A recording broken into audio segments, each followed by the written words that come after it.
Assalamualaikum warahmatullahi wabarakatuh. Halo Sobat Misteri Sunyi Mencekam.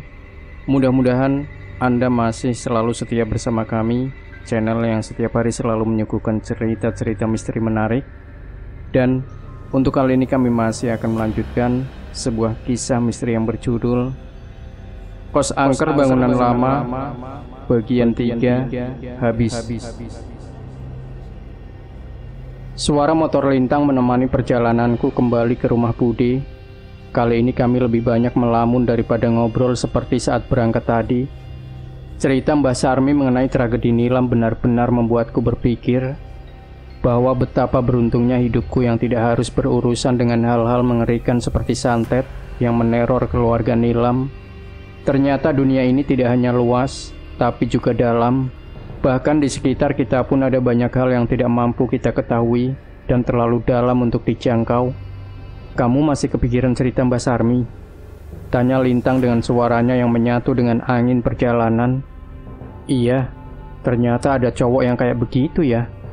Seharusnya pasangan itu ada untuk melengkapi hidup, bukan untuk tujuan mengerikan seperti itu, jawabku.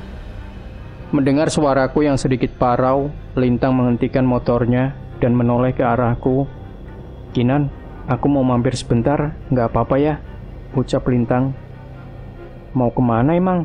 Tanyaku. Sebentar aja, searah kok, temenin ya. Aku mengangguk mengiyakan. Lintang sudah membantuku seharian. Tidak ada salahnya bila aku menemaninya sebentar. Lintang melaju motornya ke tempat yang cukup sering kulewati. Kami melalui stasiun dan melewati jalan yang searah yang penuh dengan wisatawan dan pedagang. Trotoar dan ornamen jalanan yang khas dengan kota ini memanjakan mataku, hingga akhirnya Lintang memarkirkan motornya di alun-alun. Mau ngapain kesini, Tang? Tanyaku bingung. Minum es degan, ucapnya sambil membantu melepaskan helmku dan meletakkan di motornya. Aku melihatnya, terus mengiranya bercanda. Namun ternyata Lintang serius. Dia memesan 2 gelas es degan dan mengajakku duduk di rumput menikmati pemandangan di tempat itu. Serandom ini? Tanyaku. Iya, nggak apa-apa kan? Balas Lintang.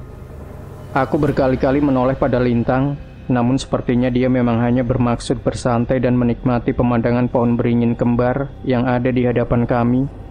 Tapi mungkin ini ada baiknya.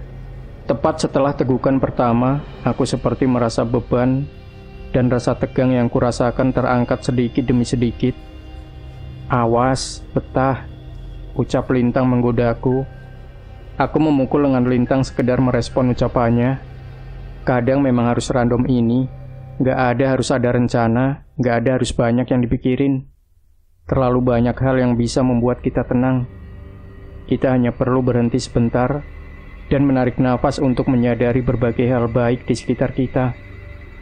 Aku mengangguk setuju sambil menyeruput es degan di tanganku. Kok jadi melankolis begini sih? Tanyaku kali ini dengan sedikit senyum setuju dengan ucapannya. Ini namanya melankolis ya? Kalau aku nyebutnya ngaso, balas Lintang yang sekali lagi membuatku tertawa. Lintang menyeruput es degannya lagi dan tiba-tiba menarikku berdiri untuk mengikutinya. Ikut aku bentar, ucapnya. Ia mengarahkan ke arah beringin kembar itu dan mengambil slayer dari tasnya. Tang, jangan bilang. Shh, udah ngikut aja. Kamu juga penasaran pengen nyobain kan? Balasnya. Aku tertawa menutup mulutku menanggapi kelakuan random Lintang. Tapi dia benar. Dari dulu aku ingin mencoba mitos yang ada di alun-alun ini, namun tidak pernah kejadian karena aku memang pemalu. Tahu kan aturannya? Tanya Lintang. Berdoa ngucapin keinginan, gak boleh ngintip, dan jalan lurus melewati di antara 2 pohon beringin itu. Iya, pinter. Jangan jauh-jauh, ucapku. Tenang, aku ikutin terus dari belakang, jawab Lintang. Aku memulainya. Sepanjang jalan aku hanya tersenyum-senyum dengan perbuatanku ini. Tapi setidaknya setelah ini aku tidak penasaran lagi. Langkah demi langkah kuraba dengan menghafal posisi di mana kedua pohon beringin kembar itu berada. Namun setelah berapa lama, tiba-tiba Lintang memanggil, "Kinan, mau kemana?" Terdengar suaranya sedikit tertawa. Aku membuka penutup mataku dan melihat ke depan. Rupanya posisiku saat ini sudah sangat melenceng jauh, hingga hampir menabrak sekumpulan orang. Aku hanya tertawa melihat kegagalanku dan berdiri kembali menuju gelas es deganku yang belum habis.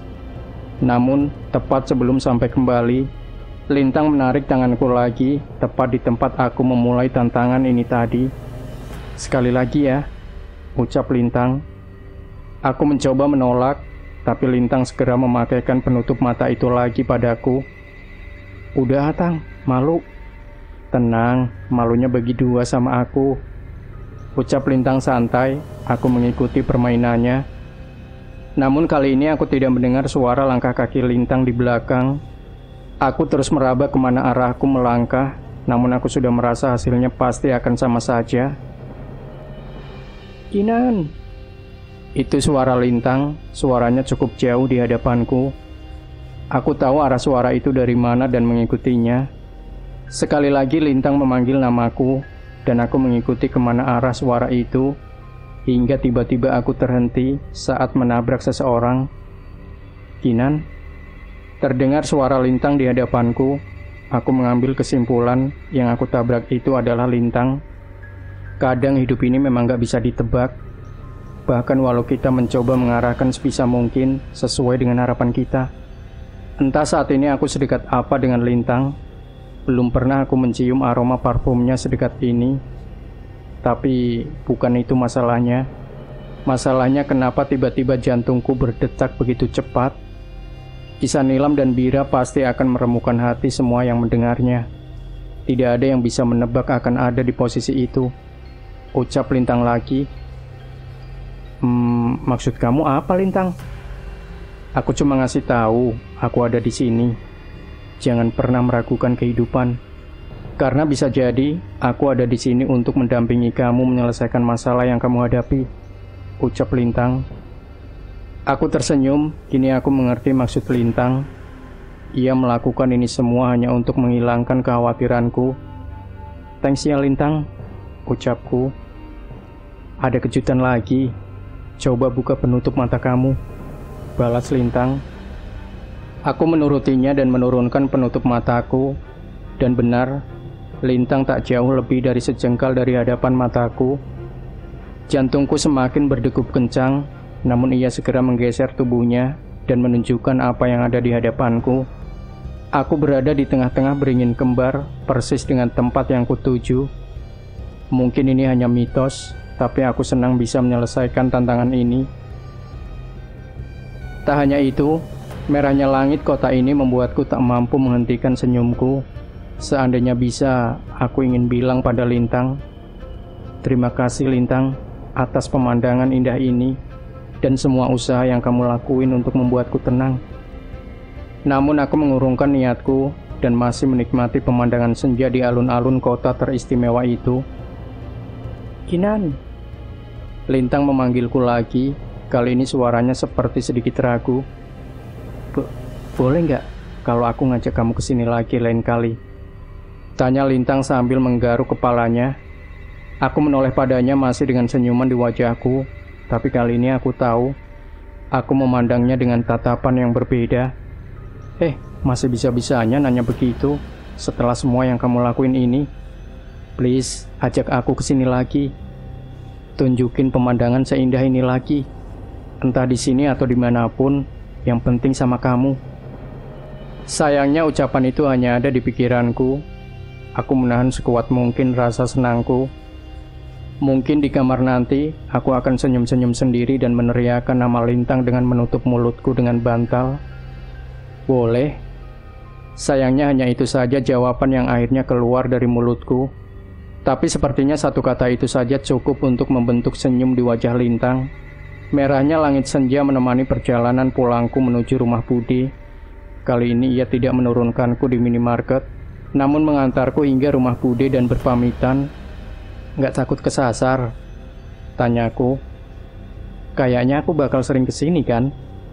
Jadi mau nggak mau aku harus hafalin jalan masuk ke kompleks ini," jawab Lintang. Sekali lagi aku tersenyum. Aku tidak menyangka Lintang bisa membuatku melupakan semua kejadian buruk yang kualami sejak kemarin. Santi terlihat mulai sehat. Ia membantu Budi mempersiapkan makan malam untuk kami di dapur. "Udah sehat, San?" tanyaku. "Sudah, Kinan. Maaf yang repotin," balasnya. "Gak ada yang direpotin kok, San. Budi malah seneng kalau rumahnya rame. Iya kan, Budi?" ucapku. "Iya. Sebenarnya Kinan sudah Budi minta untuk tinggal di sini saja. Tapi dia bilang kampusnya jauh." "Hehehe, maaf ya Budi. Tapi tiap libur Kinan pasti pulang ke sini kok." Iya, Budi ngerti." "Udah sana bersih-bersih, kita makan." Kami bertiga menikmati makan malam yang tenang tanpa membahas hal yang membuat kami khawatir sebelum-sebelumnya. Aku hanya bercerita pada Santi bahwa sementara anak-anak kos mengungsi dulu sampai permasalahan di sana benar-benar selesai. Aku tertidur dengan cepat malam itu. Kelelahan yang menumpuk semenjak kemarin malam membuatku lelap dengan seketika. Sayangnya aku merasakan perasaan aneh yang membuatku terbangun dengan tidak nyaman. Lampu kamar memang sudah dimatikan, tapi dengan adanya lampu dari ruang tengah, aku masih bisa melihat dengan jelas. Jarum jam menunjukkan pukul 3 pagi saat itu. Saat itu aku menoleh ke arah Santi yang tidur di kasur tambahan di bawah. Namun bukannya dalam posisi tidur, Santi malah terlihat duduk dengan tatapan mata yang kosong. "San, gak tidur?" tanyaku. Santi tidak membalas pertanyaanku sama sekali, seolah tidak mendengar suaraku. "San, kamu gak apa-apa?" panggilku lagi. Kali ini ia menoleh ke arahku secara perlahan. Aku mulai merasa ada yang aneh dengannya. Santi menoleh sambil tersenyum lebar memamerkan giginya dan mata yang menatap tajam ke arahku. Suara gemeretak terdengar dari giginya yang saling beradu. Aku ingat senyum itu. Senyum itu persis seperti kuntilanak yang berada di kamar Santi. Seketika tubuhku merinding dan tubuhku sulit untuk bergerak. Aku mencoba berteriak, namun entah mengapa tidak ada suara dari pita suaraku. Wajah mengerikan itu memiringkan kepalanya dan memperhatikan mataku baik-baik. Sekilas aku mengira ia akan mendekat, namun yang terjadi malah sebaliknya. Santi kembali merebahkan tubuhnya dan tidur dengan memunggungiku. Aku berniat keluar memanggil Budi, namun aku melihat Santi sekali lagi. Ia tidur dengan tenang, seolah tidak terjadi apapun pada dirinya. Akhirnya aku pun berpikir kembali dan memutuskan untuk kembali tidur dibanding harus membangunkan Budi malam-malam begini. Pagi setelahnya, Santi bangun seolah tidak terjadi apa-apa dengannya semalam. "San, benar udah sehat?" tanya aku memastikan kepadanya sebelum berangkat ke kampus. "Udah Kinan, tenang aja, nggak usah khawatir," balasnya dengan penuh percaya diri. Melihat responnya, aku berusaha berpikir positif dan bersiap untuk berangkat ke kampus bersama dengan menggunakan motornya. Walaupun sudah tidak terlalu kepikiran, tapi aku masih sulit untuk berkonsentrasi menerima pelajaran di kampus saat ini. Apalagi saat teringat kejadian semalam. Semoga saja tidak ada masalah dengan Santi setelahnya. Jam mata kuliahku dan Santi berbeda. Dia selesai duluan. Kami janjian jam 3 sore bertemu di depan halaman kampus, tempat kami biasa menunggu di kursi taman. Naik apa ke sini? Tiba-tiba Lintang menghampiriku tepat setelah dosen keluar kelas. Naik motornya Santi. Paling dia udah nungguin di depan, balasku. Tapi pulang ke rumah Bude kan, nggak ke kos? Tanya Lintang dengan wajah yang khawatir. Iya, tenang aja.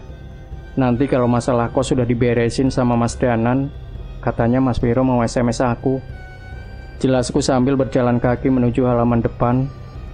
Motor kamu diparkir di belakang kan? Kok ikut ke depan? Tanyaku. Ya elah, nggak peka banget nih cewek. Ya nemenin lah.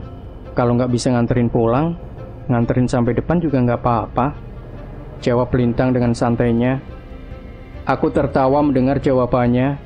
Aku sudah tahu maksudnya, tapi kalau bisa mendengar langsung dari mulutnya, rasanya sedikit berbeda. Aku sampai di halaman kampus sesuai waktu yang dijanjikan, namun Santi tidak terlihat di sana. Beruntung ada Lintang yang menemaniku mengobrol untuk mengusir kebosananku. Coba Santi di SMS. Jangan-jangan kamu ditinggal, ledek Lintang. Enak aja, Santi nggak kayak gitu, balasku. Namun sesuai kata Lintang, aku segera mengirim SMS padanya, menanyakan kabarnya, namun tidak ada balasan. Kami menunggu hingga hampir 1 jam, namun keberadaan Santi tidak muncul juga. Coba cek motornya, masih diparkir apa sudah nggak ada? Tanya Lintang, seseorang yang meminta bantuan mereka. Tadi aku dan Santi parkir di parkiran depan, kami pun mengecek keberadaan motor Santi, namun masih terparkir dengan kondisi sama persis seperti tadi yang kami parkirkan. Masih ada Lintang, tapi kok jam segini dia belum keluar ya? Ucapku heran. Lintang hanya menaikkan bahunya dan menyerahkan minuman botol yang baru saja ia beli. Minum dulu nih, haus kan? Makasih ya Tang. Aku meminum pemberian Lintang sambil memikirkan kemungkinan apa yang sedang dilakukan Santi. Santi nggak mampir kos kan? Tanya Lintang tiba-tiba. Aku menoleh padanya, memang itu yang kutakutkan saat ini. Sembari menunggu akhirnya aku memutuskan menceritakan kejadian semalam pada Lintang. Semalam ada yang aneh sama Santi, ucapku. Aneh gimana? Aku kebangun jam 3 pagi dan Santi duduk dengan aneh di kasurnya. Ia menoleh dan tersenyum ke arahku. Wajahnya kelihatan serem, ucapku. Serius kamu? Terus gimana? Ucap Lintang yang raut wajahnya mulai berubah. Udah, begitu aja. Setelahnya dia kembali tidur dan memunggungiku. Paginya dia baik-baik saja, seolah nggak terjadi apa-apa, jelasku. Lintang terlihat berpikir. Aku tahu ia memikirkan hal yang sama denganku saat ini. Santi pergi ke kos. Aku mau cek ke kos, jawabku sambil segera mengangkat tasku.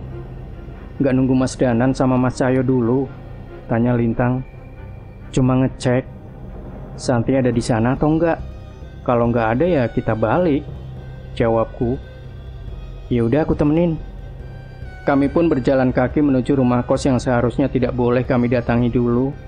Namun rasa kekhawatiranku akan Santi memaksaku untuk memeriksanya. Kunci pagarnya kebuka Kiran, ucap Lintang. Aku memperhatikan ke dalam rumah. Terlihat pintu depan sedikit terbuka, seolah ada orang di dalam rumah ini. Ada orang di dalam, Tang. Jangan-jangan itu Santi, ucapku. Jangan Kinan, jangan masuk, ucap Lintang. Kali ini aku tidak mendengarkan ucapan Lintang. Rasa khawatirku pada Santi membuatku tidak berpikir panjang dan masuk ke dalam rumah itu. Santi, kamu di dalam, teriakku. Tidak ada jawaban apapun dari dalam. Lintang terus menyusul dan ikut berteriak. Santi, kalau kamu di dalam jawab, tambah Lintang. Namun tetap saja tidak ada jawaban. Aku menoleh ke arah jendela kamar Santi. Terlihat ada seseorang mengintip dari celah gorden lalu menyingkir. Ada orang di kamar Santi, ucapku. Aku pun memberanikan diri untuk masuk. Lintang yang sudah tahu tidak ada gunanya menahanku, akhirnya ikut masuk untuk menemaniku. Suasana rumah masih sama seperti saat kami tinggal kemarin. Hari sudah sore hingga tidak banyak cahaya yang masuk ke rumah. Aku segera menyalakan lampu dan suasana di rumah menjadi lebih terang. Santi, panggilku sambil mengetuk kamar Santi. Tidak ada jawaban sama sekali saat itu. Lintang mencoba memperhatikan semua sisi rumah, namun tidak ada tanda-tanda orang lain di rumah ini. Kamar yang lain pun masih terkunci dari luar, tapi tidak dengan kamar Santi. Aku masuk ya, ucapku mencoba memastikan apakah ia ada di dalam. Mendengar ucapanku, Lintang langsung mendekat berjaga-jaga seandainya terjadi sesuatu padaku. Aku membuka pintu kamar Santi perlahan. Sekilas aku teringat sosok makhluk yang pernah ada di kamar ini saat aku dan Mas Danan menjemput Santi. Merasakan kegelisahanku, Lintang segera menggenggam salah satu tanganku saat aku membuka pintu kamar Santi. Tidak ada. Tidak ada siapa-siapa di kamar itu, tapi aku yakin sekali ada seseorang yang mengintip dari kamar ini saat kami masih di luar tadi. Nggak ada siapa-siapa, Kinan, ucap Lintang. Aku semakin bingung kalau Santi tidak ada di rumah ini. Berarti ia ada di mana? Perlahan aku keluar meninggalkan kamar Santi. Lintang menutup kembali pintunya. Namun sekilas aku kembali merasakan seolah ada sesosok wajah yang memandangku tepat sebelum pintu itu tertutup. Perasaan merinding kembali menyelimuti tubuhku. Seandainya lebih lama di sini, mungkin hal buruk akan terjadi. Kita cabut sekarang, Lintang, ucapku. Lintang setuju. Ia membiarkanku jalan di depan untuk meninggalkan rumah ini. Namun tepat sebelum sampai pintu, aku mendengar suara dari kamar belakang. Ada suara, Tang, ucapku. Dari kamar belakang ya? Aku mengangguk. Kami pun mengurungkan niat kami untuk kembali dan berpikir untuk mengecek kamar belakang. Kinan, perasaanku nggak enak. Kita cari orang lagi. Ajak Mas Wiro atau siapa. Lagian sudah mau maghrib, ucap Lintang. Sebenarnya aku setuju. Namun setelahnya terdengar suara seseorang melantunkan lagu dengan menggumam dari kamar belakang. Entah mengapa aku merasakan bahwa itu adalah suara Santi. Itu Santi, Tang, nggak salah lagi, ucapku. Lintang menghela nafas mendengar reaksiku. Ya udah, kamu nunggu di sini. Nggak akan aku biarin kamu ke kamar itu lagi, ucap Lintang. Aku pun menuruti ucapan Lintang dan menunggu di dekat pintu rumah. Lintang berjalan mengecek ke kamar belakang. Seiring dengan langkah kaki Lintang, tiba-tiba pintu kamar belakang terbuka perlahan. Suara kumaman Santi terdengar semakin jelas. Aku melihat dari jauh sesuatu yang berada di kamar itu. Itu benar Santi, tapi dia berbeda. Wajahnya terlihat pucat pasi dan sambil tersenyum memainkan sisir di rambutnya. San, kamu ngapain, San? Lintang mencoba mendekati Santi, namun Santi tidak menjawab dan malah tertawa kecil dan menatapku dari celah pintu. Lintang, dia kesurupan, ucapku. Kita nggak bisa biarin dia kayak begini, ucap Lintang. Aku setuju dengannya. Lintang terlihat setengah mati melawan rasa takutnya dan membaca doa-doa yang cukup panjang. Aku tidak pernah menyangka di balik santainya seorang Lintang, ternyata dia juga cukup hafal doa-doa panjang. Mendengar itu mendadak wajah Santi berubah. Ia terlihat marah dan menatap ke arah Lintang. Santi berdiri dan bersiap menerjang Lintang, namun ia hanya tertahan saat Lintang kembali mengeraskan doa-doa yang ia baca. Tinggalkan tubuh Santi, perintah Lintang dengan suara yang gemetar. Makhluk di tubuh Santi tidak gentar. Ia terlihat tidak bisa mendekat ke Lintang dan akhirnya berteriak dengan suara-suara aneh dan mencakar tubuhnya sendiri. Bersamaan dengan itu, tiba-tiba terdengar suara pintu bergetar. Aku menoleh ke arah luar dan terlihat sepasang makhluk yang terbungkus kain kafan menatap dari depan kaca jendela, seolah menahan kami untuk keluar. Tubuhku gemetar seketika aku merasa kami sudah terjebak di rumah ini. Lintang, di luar ada pocong, ucapku yang segera berjalan mendekati Lintang. Makhluk di tubuh Santi semakin tersenyum melihat kami yang semakin takut. Tak cukup sampai di situ, tak jauh dari posisi Santi, tiba-tiba terdengar suara tangisan bersamaan dengan munculnya sosok wanita dengan wajah mengerikan dengan tali menggantung di lehernya. Itu Ronilam, tanya Lintang. Aku memperhatikannya lebih jelas. Semua yang terjadi pada roh itu persis sesuai yang diceritakan Basarmi. Suasana tempat ini tidak pantas lagi disebut rumah. Saat ini, tempat ini lebih pantas disebut sarang makhluk halus. Kita cari jalan keluar lain, Kinan. Ada pintu belakang, ucap Lintang. Aku ingin menjawab, namun tiba-tiba suaraku tidak keluar. Tiba-tiba tubuhku panas dingin. Sesuatu seperti ada di sekitarku dan mengelilingiku. Samar-samar terlihat bayangan makhluk yang kulihat di kamar Santi di pikiranku. Aku menoleh pada Santi.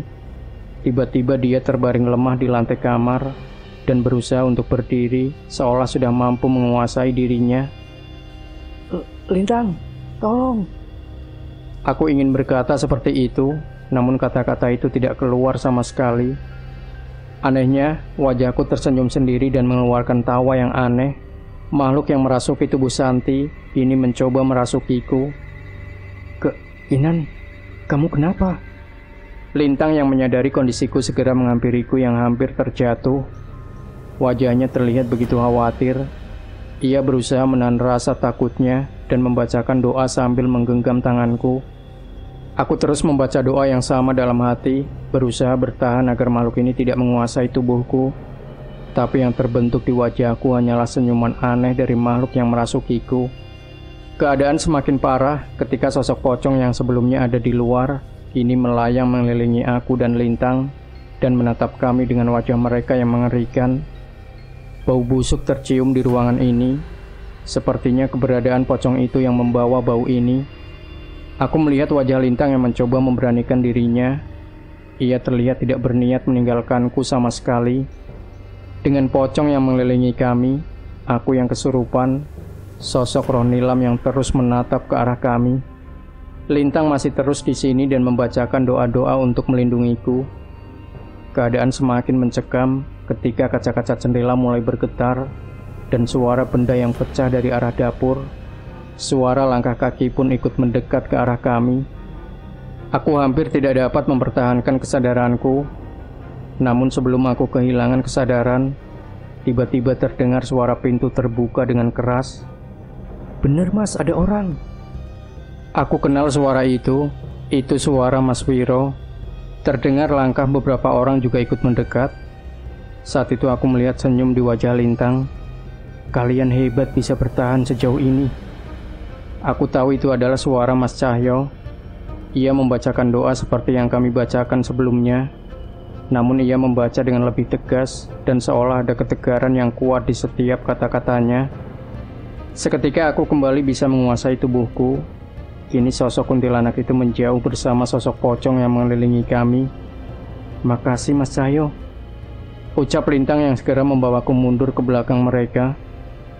Mas Cahyo membantu Santi yang masih terlihat lemah untuk menjauh dari kamar belakang. Sudah, tenang saja. Habis ini semuanya akan kembali tenang, balas Mas Cahyo. Tak berapa lama aku melihat Mas Danan datang menyusul masuk ke dalam rumah. Ia bersama dengan seorang perempuan yang umurnya lebih tua dari kami semua.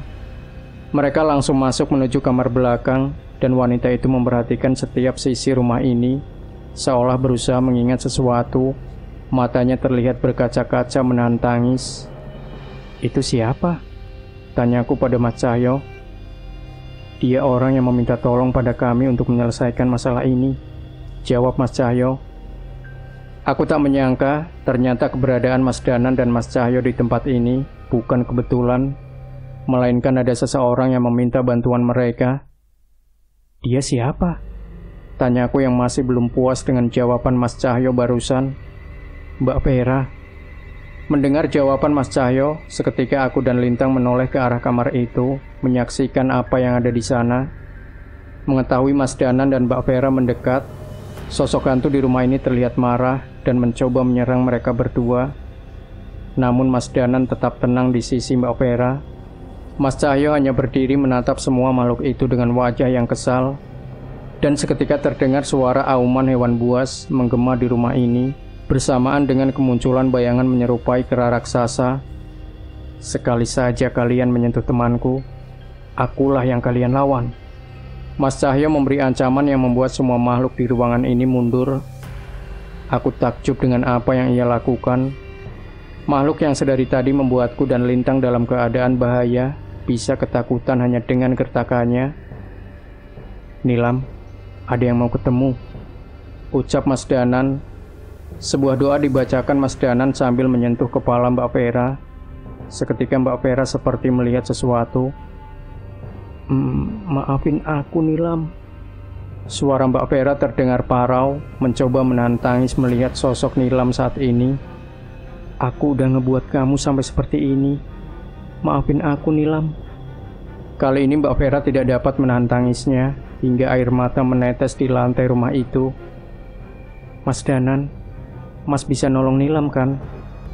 Apa yang harus saya lakukan supaya Nilam bisa tenang?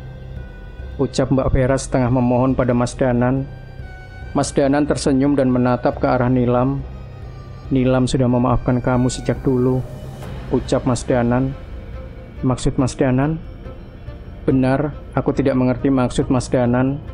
Kalau memang Nilam sudah memaafkan Mbak Vera, kenapa Nilam masih gentayangan? Dan kenapa harus membawa Mbak Vera ke sini? Roh Nilam tidak bisa tenang karena setan-setan yang dikirimkan melalui santet oleh keluarga Bira masih menahannya di sini. Merekalah yang mengganggu penunggu kos dan membakar dendam roh Nilam. Jelas Mas Danan. Aku menoleh ke arah Mas Cahyo, berharap ada penjelasan lain darinya. Sebenarnya mudah untuk membersihkan sisa santet ini setelah menemukan perantaranya. Tapi sebelum menolong mereka yang telah tiada, lebih penting menolong mereka yang masih hidup, ucap Mas Cahyo sambil mengarahkan matanya ke arah Mbak Vera. Roh Nilam mendekat ke arah Mbak Vera. Mas Danan membacakan doa pendek, dan seketika wajah roh Nilam berubah. Wajahnya terlihat cantik, tanpa luka di wajahnya. Dendamku hanya kepada Bira dan keluarganya. Aku hanya ingin kamu tahu bahwa aku tidak menaruh dendam padamu. Kita teman. Jadi jangan merasa bersalah lagi. Itu yang mau Nilam sampaikan, ucap Mas Danan. Seketika raut wajah Mbak Vera berubah. Setelah semua yang aku lakuin, kamu masih nganggap aku teman, ucap Vera. Roh Nilam mengangguk sambil tersenyum. Sekali lagi air mata Mbak Vera tertumpah dengan suara tangisan yang memenuhi ruangan. Semua yang ada di ruangan ini pasti merasakan sakitnya beban yang Mbak Vera tanggung selama ini. Mbak Vera sebelumnya sudah mau bunuh diri. Rasa bersalah mengantuinya, bahkan walau sudah terlewati bertahun-tahun, ucap Mas Cahyo. Akhirnya aku mengerti tujuan utama Mas Danan dan Mas Cahyo adalah menyelamatkan Vera dari rasa bersalah yang mengantuinya. Sudah Mbak Vera, kita anterin Nilam supaya bisa tenang ya, ajak Mas Danan. Mbak Vera pun mengangguk dan Mas Danan memimpin untuk membacakan doa. Kami pun mengikutinya dengan harapan setiap doa kami bisa mengantarkan Nilam untuk beristirahat dengan tenang setelah semua siksaan yang ia alami selama hidup dan matinya. Perlahan roh Nilam menghilang dari kamar belakang yang menyimpan banyak cerita mengerikan itu. Aku menarik napas lega mengetahui akhirnya masalah tentang Nilam bisa selesai. Mas Wiro, Mas Lintang, bisa bantu bawa mereka ke tempat yang aman dulu. Masih ada yang harus kami selesaikan, ucap Mas Cahyo. Mereka menyanggupi dan membawa aku, Santi dan Mbak Vera untuk menunggu di angkringan Mas Wiro. Tepat sebelum meninggalkan rumah, sekali lagi aku memperhatikan sekeliling rumah ini. Mungkin saja Mas Cahyo dan Mas Danan ingin membersihkan sisa-sisa santet yang dulu dikirimkan Bira dan keluarganya ke rumah ini. Aku menoleh terakhir kali ke arah dua pemuda itu. Seingatku saat masuk tadi, aku melihat Mas Danan membawa benda apapun. Tapi kenapa tiba-tiba sekarang ada sebilah keris di genggamannya? Mas Wiro menyajikan beberapa gelas teh hangat untuk kami. Sebagian posisi tenda ditutup agar tidak ada pengunjung yang datang selain kami. Setidaknya sampai kami semua mulai tenang. Mas Wiro, pisang gorengnya sebakul ya. Terdengar suara Mas Cahyo yang memasuki tenda. Sebakul? Itu perut apa gudang sembako? Ledek Mas Danan membalas ucapan Mas Cahyo. Ternyata tidak butuh waktu lama untuk mereka menyusul kami ke sini. Mereka datang dengan santainya, seolah tidak ada kejadian besar sebelumnya. Sudah beres masalahnya, Mas? Tanya Mas Wiro. Mas Cahyo duduk di dekat Mbak Vera dan melepas sarung yang hampir tidak pernah lepas dari bahunya. Ia menunjukkan beberapa benda dari balik sarung itu. Ini perantara santet yang dikirimkan oleh Bira dan keluarganya, ucap Mas Cahyo. Aku berdiri dan memperhatikan benda-benda itu. Ada sebuah kain kafan dengan tanah kuburan di dalamnya, sebuah tusuk konde yang terbuat dari kuningan, dan benda-benda lain berupa kertas dengan berbagai tulisan. Melihat benda itu saja aku sudah merinding, bukan karena bentuknya yang menyeramkan, tapi karena masih ada manusia yang memiliki hati jahat yang memanfaatkan benda-benda dan ilmu seperti itu. Mas Danan, berarti kosnya sudah aman untuk kami tinggali. Kita bisa tidur di sana malam ini? Tanya aku memastikan.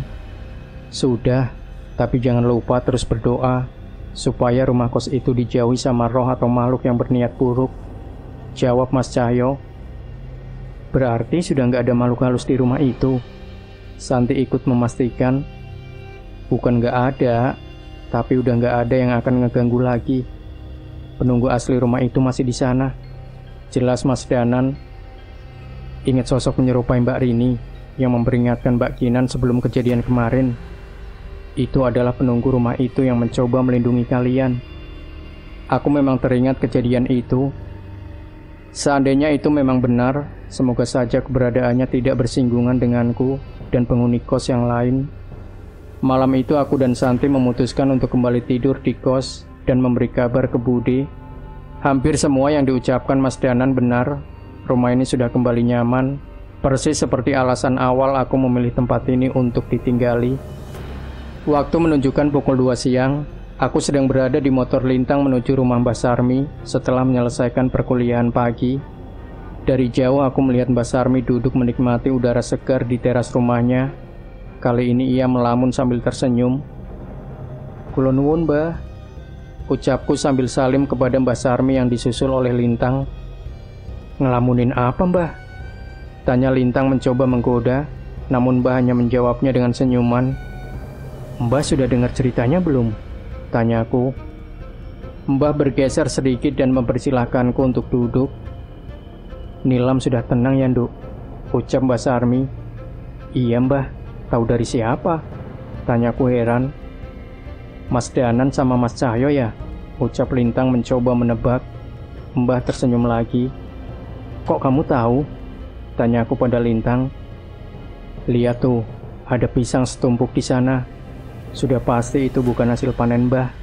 Siapa lagi yang bawa kalau bukan Mas Cahyo?" jawab Lintang. Benar ucapan Lintang, sudah ada tumpukan pisang yang terlihat di sana. Namun aku ragu Mbah bisa menghabiskan itu semua. Kami pun menceritakan kejadian saat menenangkan roh Nilam. Mbah pun memperhatikan ceritaku dengan seksama dan dengan mata yang berkaca-kaca.